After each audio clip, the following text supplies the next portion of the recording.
good at imitating. Okay.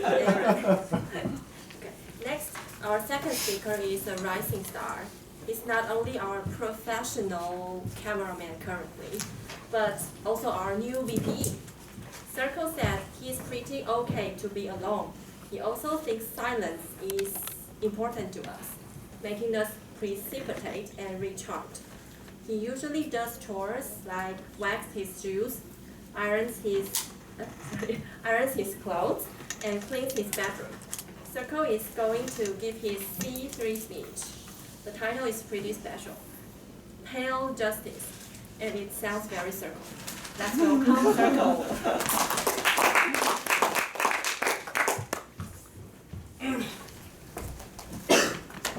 Pale Justice is the name of a sword, which is made by Ronald, a noble smith who had a wife, 2 kids, a tiny smith shop at a small village. It took him 30 years to perfect his forging skill and make him have the ability to make a perfect sword. After he finished his masterpiece, he named it Justice and turned it over to the church he usually go to. A young priest named Eden received the sword, and he knew that Ronald is a sincerely believer.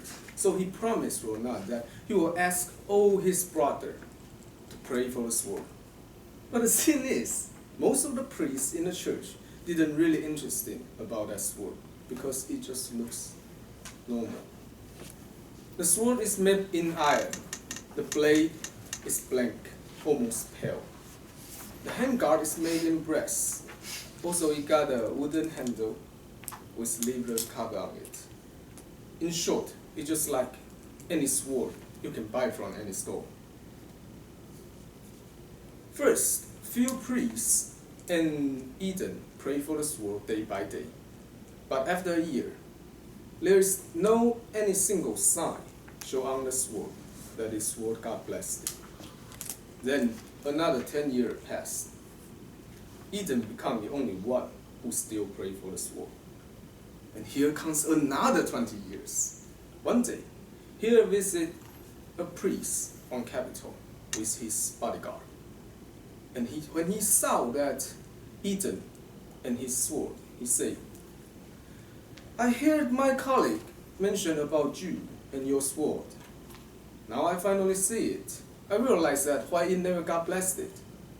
It looks just like the sword that any smith can make."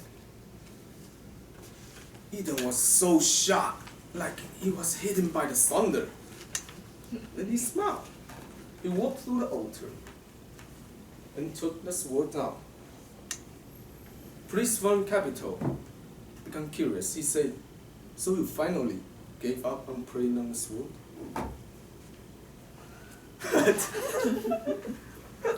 Eden still smiled and replied that, "No, I just realized this sword has been finished for a very, very long time. Maybe the first day it arrived this church, it has been finished." Then the priest from capital started to laugh and asked his bodyguard to draw off his sword. This magnificent weapon, also made in iron, but it covered with shining blue light. The blade is full of magical spell words. And the handguard is made in silver. And there is a huge sapphire stick on the center of it. Also, the iron-made handle is covered by the best kind of leather. Priest from capital say that, "My friend, this is what we call a blasted sword, and yours is obviously not one of those." So Eden replied, keep smiling. He said, "So how about we do a little test? Just cutting my sword with yours." The bodyguard interrupted. He said that, "I don't think it's a good idea, sir. You see, my sword obviously cut your pole stick in 2 pieces." But before he can finish his sentence, Eden has already waved his sword to the bodyguard's sword.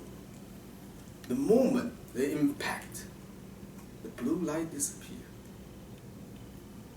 And the sword with sapphire is the one which breaks in two pieces. The priest and the bodyguard was so shocked they can't say a single word. It's like some cat stolen their tongue.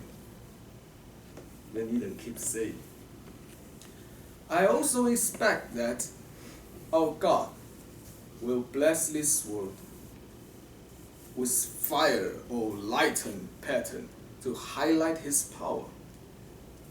But I was wrong. I forgot where this sword came from.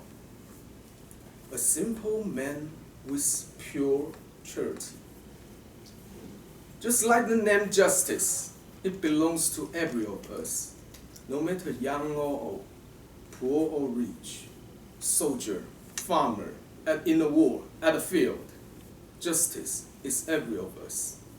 And justice is always pales compared to those pride and show of power. But it never weaker than them. Thank you very much to remind this, brother. What a great story! The first time I read this story is one day I was having my lunch at my company and I started to weep and my colleague was like, did your lunch really that delicious? And the point is, why the story is so touching is because we are kind of in a pretty hard time. The pressure is high, our pay is low, we work overtime, and there are psychopaths killing people randomly on the street. And we are hoping someone special, some hero, to save us, to stand for us. But this is not how it worked. We are special, we are heroes. Just like this sword. The point that the idea this story wants to share is we are powerful. Just like the sword. Me and you.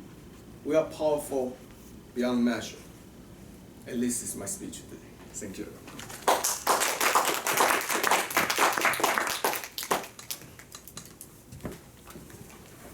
Our third speaker is Daniel. Daniel is